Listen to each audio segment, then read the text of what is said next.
Hello, hello mga kamamsis, ka-farmers. Magandang buhay. For today's episode ay magluluto ako ng mixed seafoods. With a twist. Kasi dumating yung anak kong si Francis. Kaya ito kahapon ko pa ito nabili. Kaya pasensya na kayo kasi akala ko kahapon ng bali mga 8 darating. Pero 1 pala ng morning at nang dumating dito ay 2 na ng morning. So, hindi ko na niluto. Yan, kaya pasensya na kayo mga kamamsis, ka-farmer. So, medyo marami-rami ang kailangan nating ingredients. So, meron tayo ritong bawang at 2 medium size ng onions. Meron tayong kaprasong luya, pantanggal ng lansa. Meron tayo rito na pepper, ground pepper. At meron tayo ritong atsuete powder, not necessarily sa brand ha. At meron tayo rito butter. Meron tayong 1 piece ng corn. At meron tayong 2 pieces ng bell pepper. At meron din tayo rito na siling mahalang o siling Taiwan. Wala na kasi yung siling labuyo talaga original. At meron tayo ritong half tablespoon ng salt. Kasi po may mga alat ng daladala ang mga ito. Yan. At meron pa tayong tahong. Tahong ni Carla nandoon. Hindi ko pa naisasali. Nasa ref pa rin. At yun nga, nasabi ko na ba, meron tayo ritong oil. Gagamit tayo ng oil para hindi masunog ang ating butter. Kasi ang gagawin natin, golden brown natin ang ating garlic, ang gagamitin natin muna ay oil. So yun. Dami, no? Daming sinabi ni Kamamsi Edith. And siya nga pala, meron tayo dyang siling panigang. Pandagdag po yan ng pampalasa, pampasarap. So, mag-i-start na po kaming magbalat at maghiwa ng ating mga ingredients. At i-devein din natin to. Okay? So, ay, nagulat ako. Kamamsi. Yan, tatanggalin lang po natin ang ng ipit nila. Hindi na nga siya yung buhay na buhay kasi nga, kahapon ko lang yan. Now, ang gagawin natin ay ibabrush natin siya para malinis na malinis.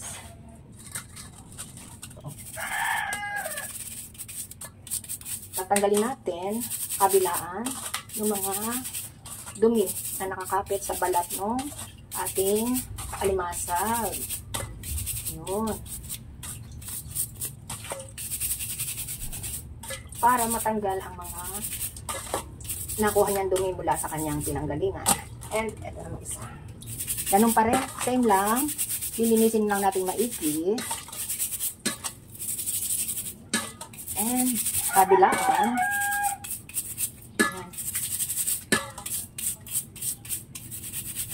Hanggang malinis natin silang lahat. Okay. At i-devein naman natin ang ating mga shrimps. First, lagyan natin siya ng hiwa sa likod. Yan. Ingat lang. At ating susungkitin ang kanyang ito. Yan.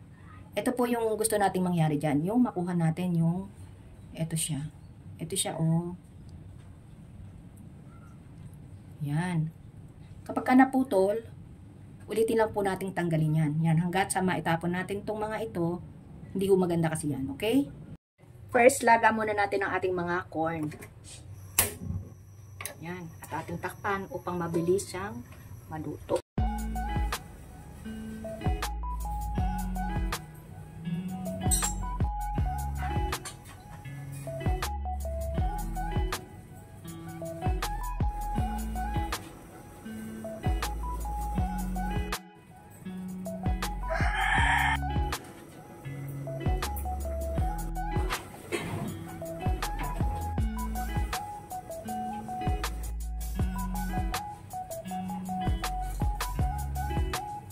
Yung kakanggata ko ay nasa freezer pa kasi mga kamamsis, ka-farmers, napakabilis pong mapanis ng kakanggata.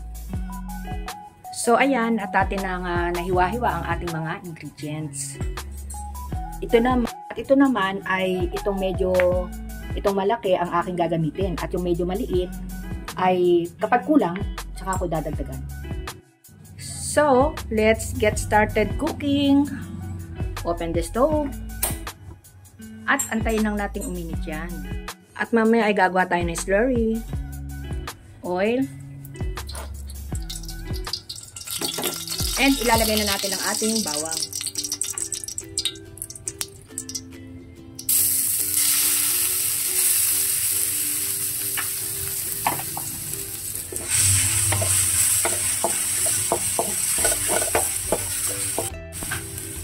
Gagawin lang natin itong light golden brown.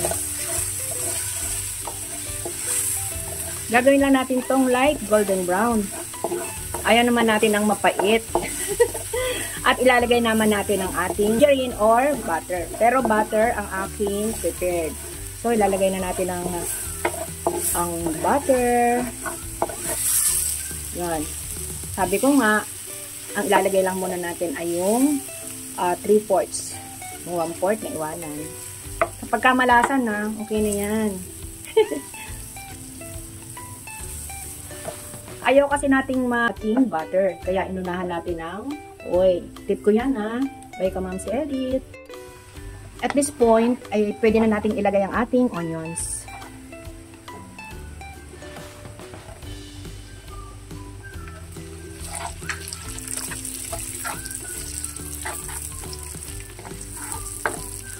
Ang bango. Ito pa lang naamoy ko na yung butter at saka yung garlic. Now, nahalo naman ang ating onions. Gagawin natin yung translucent at nang lumabas ang kanyang flavor at ang kanyang aroma. Ika nga aromatic. Yan pa lang po. Masarap na. Pwede na nating i-add up ang ating sili. Yan. At ilalagay ko naman ang luya.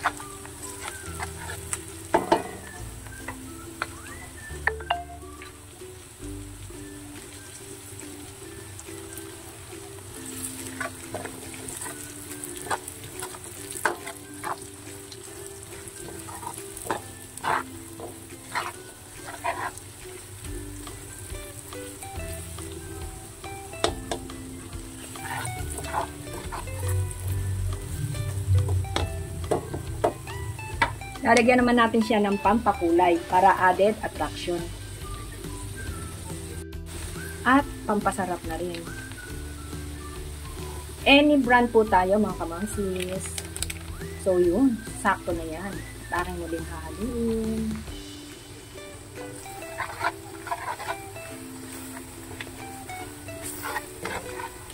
Yan, ang ganda na po ng kulay.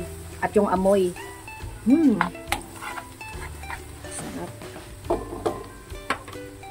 Now, ito naman yung sinasabi kong with a twist. Lalagay na po natin ang ating kalabasa.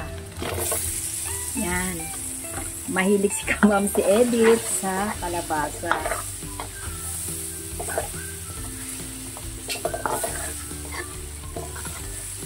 Hayaan lang natin itong mag-half cook and ilalagay na natin ang iba pa nating mga ingredients. Okay. At this point, pwede na natin i-add up ang ating pangalawang bakang gata.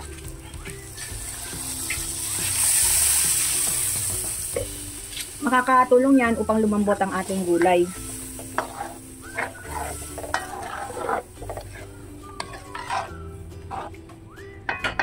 Yan.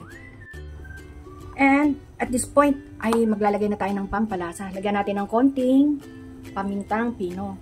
Pampasarap. At lalagyan ko na rin ng 2 tablespoon ng fish sauce. Pero hindi ko ilalagay lahat. Mamaya na lang pagka yan ay kulang pa.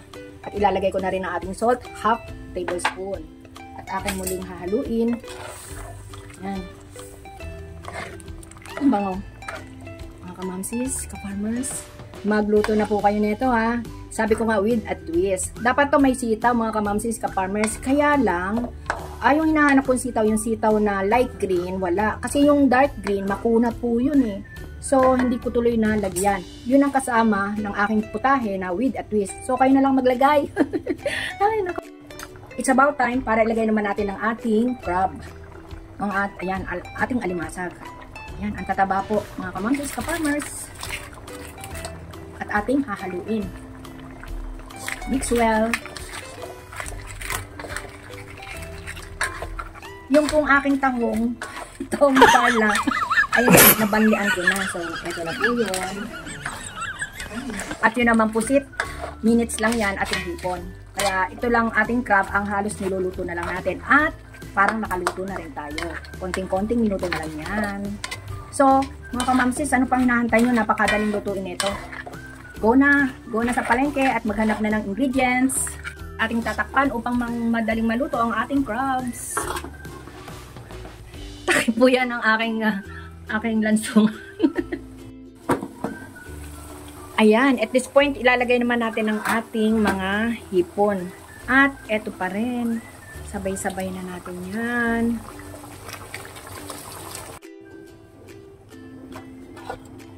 At this point, pwede na nating ilagay ang ating mais upang makadagdag ng lasa at ng sabaw dito sa ating niluluto. Ayan. Luto na yung ating mais. Ayan. Oops, mainit.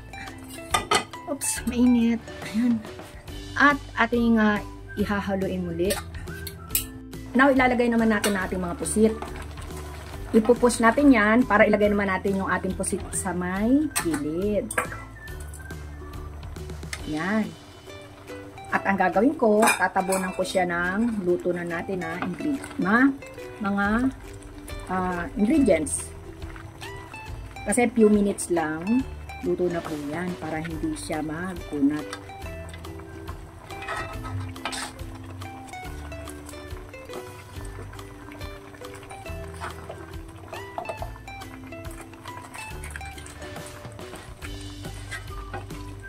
So, okay. At ating muling tatakpan. So, ayan mga kamamsis, ka-farmers, napakasarap na po niyan. Tinikman ko kanina at saktong-sakto lang po ang lasa. At bigyan nyo ako ng 2 minutes, ilalagay na natin ang ating kakanggata at ang ating luto ng si Carla. Tahong pala. So, yun. So, yan, lalagay na natin ang tahong. Kasi luto naman po yan mga kamamsis. At yung itsura ng aking niluluto, dahil po yan sa kalabasa. Yun yung natunaw na kalabasa na nagpasarap po dyan. Nag-add po ng lasa. Sabi ko nga, with a twist.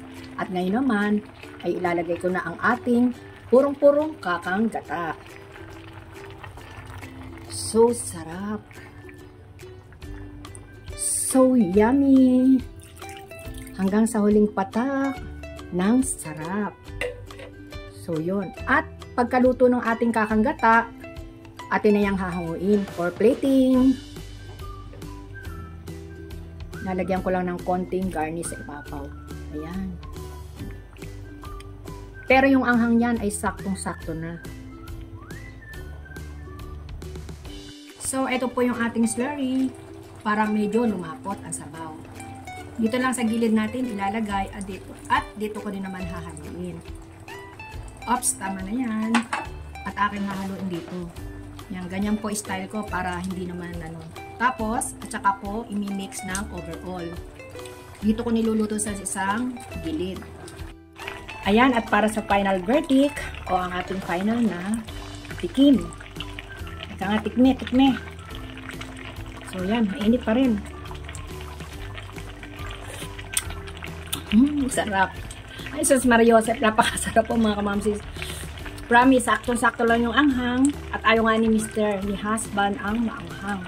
So, saktong-sakto lang yung lasa ng aking inilagay na kakanggata. 2 kakanggata po ang nailagay ko dyan. Yung tigka 30 pesos, so 60 pesos yon. So, yun. At papatayin ko na ang ating gas stove at tayo magpe-plating na.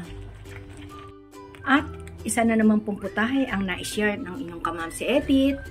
Ito po yung tinatawag na mixed seafoods with a twist.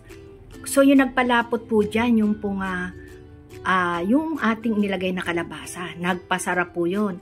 Nagdagdag sarap po yun. Plating na po tayo. Okay. At lalagyan na natin to ng sauce. sarap. Salsa pa lang, ulam na. Yan.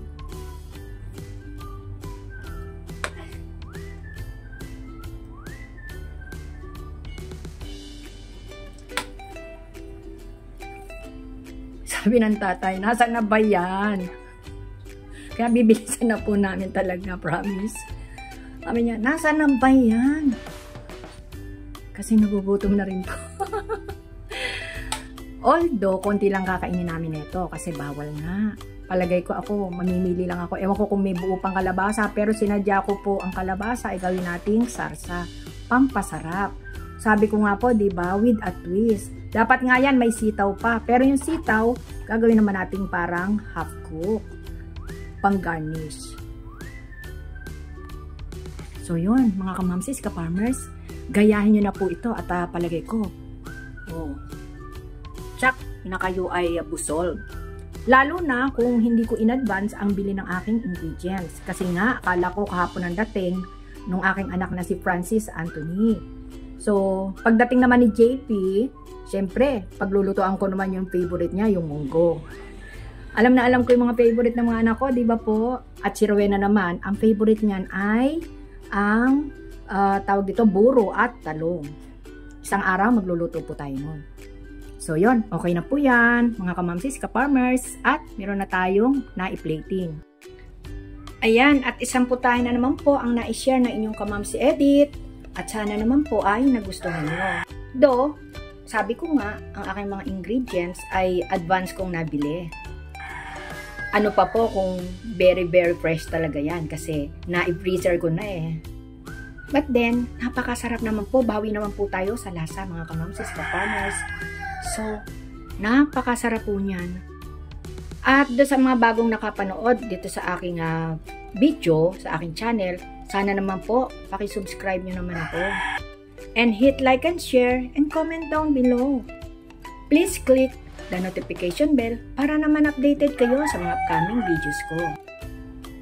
At ang palaging sinasabi ni Kamamsi Edit ay, be courageous, be happy, and be natural. God bless everyone! Oo nga pala, special shout out ko naman yung aking nagbabantay ng bahay ko, si Ate Nancy. Hello Ate Nancy, shout out! And ganun din po sa aking anak-anaka na si Jean.